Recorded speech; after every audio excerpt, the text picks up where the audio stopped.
The steppe polecat reached the end of the furrow after sunset, when the light flattened the land and depth became difficult to judge. The field lay quiet behind it, long parallel lines of turned soil stretching away into the dusk. The furrows had been cut weeks earlier, their edges hardened by wind and sun. To the polecat, the field was readable. The soil held scent. Tracks remained intact long enough to matter. Movement here followed rules. The end of the furrow did not. The polecat slowed as it approached the boundary, body dropping closer to the ground. Its head moved side to side, nose working quickly, pulling in short samples of air. The smell changed abruptly. Earth gave way to something colder, emptier. Darkness pooled ahead. This was not night darkness. It was absence. Beyond the furrow, the land fell away into an irrigation cut, deep, straight, and recently cleared. From above, it looked like a shadow stretched across the steppe, its edges too clean, too sharp to belong to natural ground. The polecat stopped with its front paws still in the furrow and its rear paws on unbroken soil. It listened. Sound behaved differently here. The open cut swallowed it. Wind passed across the opening and vanished downward. Insects that had filled the field moments earlier were quieter now, their sound broken by empty space. The polecat had crossed places like this before, not this one. The furrow ended cleanly, its compacted soil cut straight down. No gradual slope, no collapse, just an edge. The polecat tested with one paw. The soil at the lip held. It pressed again, slightly more weight this time. The surface did not crumble. That was dangerous. Surfaces that failed immediately were honest. Surfaces that waited were not. The polecat shifted its body sideways, lowering its center of gravity, tail stiffening slightly for balance. It leaned forward and peered down. The darkness opened wide. The cut was deeper than expected. Its sides dropped almost vertically for several body lengths before widening at the bottom. Loose soil and plant debris lay scattered below, but the walls themselves were hard-packed, resistant to claw and grip. The polecat withdrew its head quickly. Looking down increased risk. Depth invited misjudgment. It circled along the edge, moving parallel to the cut, searching for a place where collapse or erosion might have created a usable descent. The ground smelled different here, less layered, less alive. Recent machinery, compacted soil pressed flat beyond its natural state.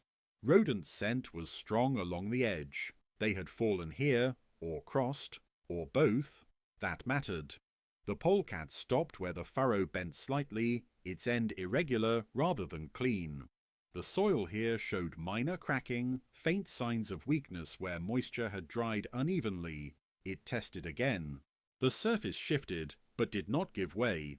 The polecat committed. It stepped forward, placing both front paws onto the edge, weight still held mostly by its rear legs. The ground held long enough to invite the next step. Then it failed. Not catastrophically. Late.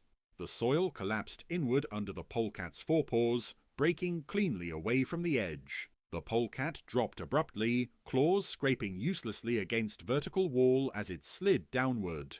It did not fall freely. Its body struck the side once, then twisted instinctively, absorbing impact along shoulder and flank. Loose soil cascaded down with it, filling the air briefly with dust and smell. The polecat hit the bottom hard. It lay still, not stunned, assessing. Pain radiated sharply through one foreleg, not broken, sprained, or bruised.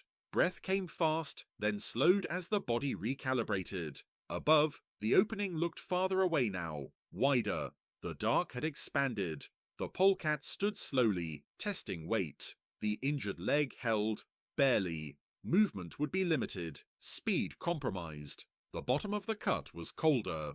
Damp soil held scent longer here. Rodents had passed through recently, following the trench as a corridor. The polecat smelled opportunity, but also confinement. Climbing out would not be simple. The walls were too steep, too clean. The polecat moved along the bottom, staying close to one side, searching for irregularities. In one place, a collapsed clod of soil had formed a shallow ramp, not enough to escape, but enough to try. It reared slightly and jumped. Claws found nothing. The wall shed soil without yielding. The polecat dropped back, landing awkwardly, pain flaring again. It stopped trying. Panic wasted energy. Instead, it moved along the trench, following it into deeper darkness, where the cut curved slightly and shadows broke differently. Somewhere ahead, the trench would shallow, or break, or intersect another, or it would not. The polecat continued forward, body low, injured leg guarded carefully. The field above remained silent and unreachable. Behind it, the place where the furrow ended looked unchanged from a distance, just another dark line across the steppe.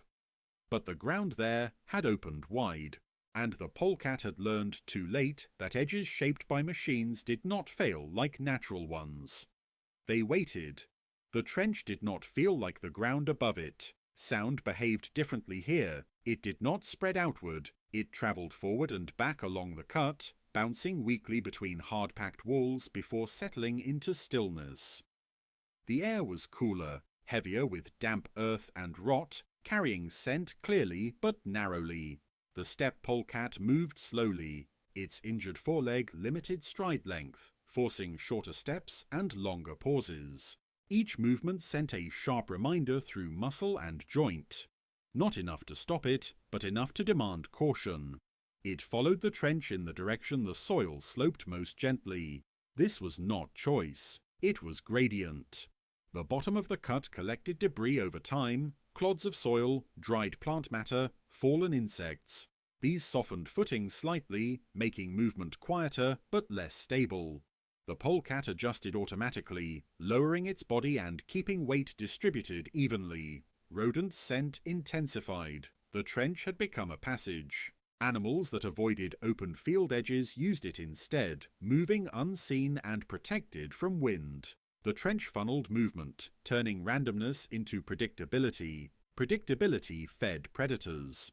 The polecat stopped near a section where the wall bulged inward slightly, creating a narrow shelf just above head height. It pressed its body close to the wall and waited. Waiting hurt. The injured leg stiffened quickly when still. The polecat shifted position minutely, careful not to scrape against the wall. Loose soil fell occasionally, tiny sounds magnified in the confined space. A rodent approached. The sound came first. Soft scuffing, a pause, then more movement. The animal stayed close to the opposite wall, hugging shadow. It did not smell the polecat immediately. Air currents here were inconsistent, disrupted by the trench's shape. The polecat waited until the last moment. The strike was short, explosive, and painful. The polecat lunged forward, catching the rodent cleanly despite compromised balance. Its injured leg screamed in protest, but the body compensated, twisting to absorb force elsewhere. The kill was fast. The polecat dragged the body into deeper shadow and ate immediately.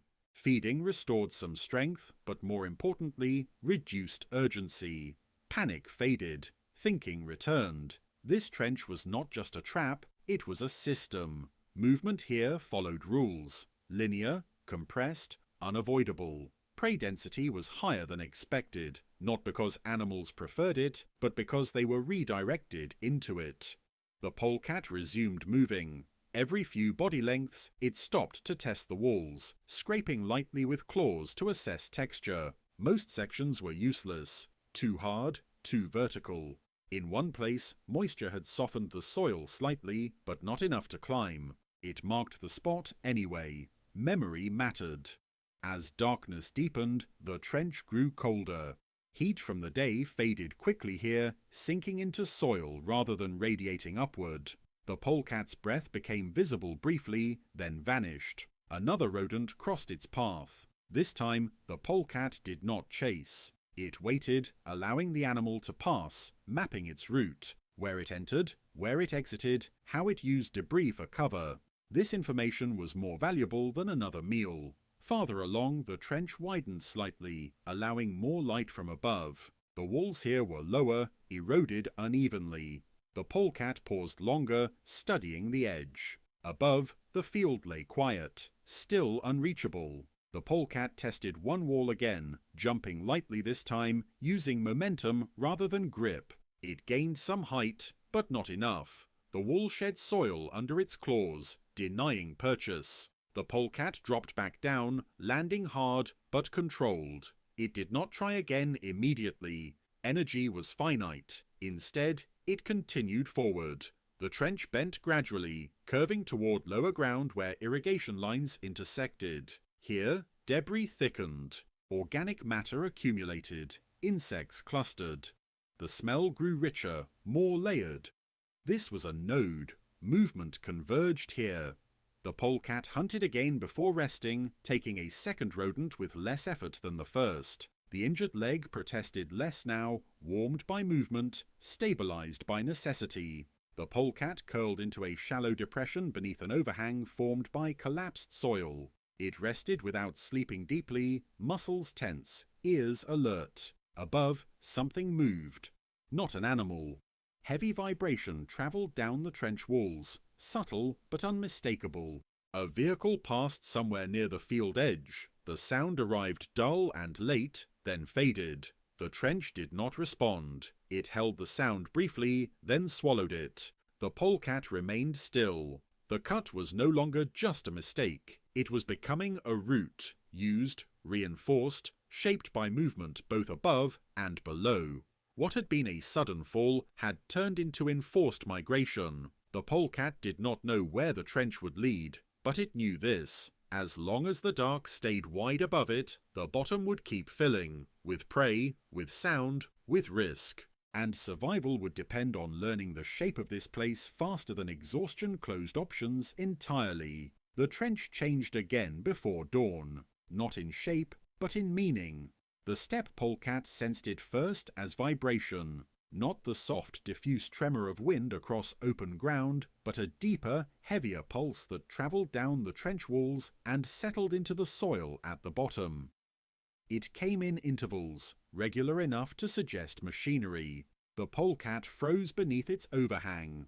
Above, something passed along the field's edge. Wheels, metal, weight moving with intention. The sound did not echo cleanly. It pressed downward instead, compressing air and earth, flattening everything it touched. The trench absorbed it. When the vibration faded, silence returned, but it was altered. The kind of silence that followed disturbance, not absence. The polecat waited a long time before moving again. Morning light crept into the trench unevenly, reaching the bottom only where the walls dipped or collapsed. Elsewhere, the dark remained thick and cool. The air smelled sharper now, oil, dust, crushed vegetation layered faintly over soil. Human presence had increased, not directly inside the trench. Yet. The polecat moved forward cautiously, injured leg stiff but usable. Its pace was slower now, dictated by both pain and awareness. The trench had become more than a passage. It was beginning to stabilize, not soften, but harden. Repeated vibration compacted the walls further. Loose soil that might once have collapsed into climbable slopes was now pressed tight. What had been marginal became fixed. That reduced options. The polecat reached a section where the trench intersected a wider channel, an irrigation junction cut deeper and straighter than the rest. The walls here were reinforced by time and repeated use. No erosion, no weakness. Above, pipes crossed the opening, casting straight-edged shadows onto the floor below. The polecat stopped.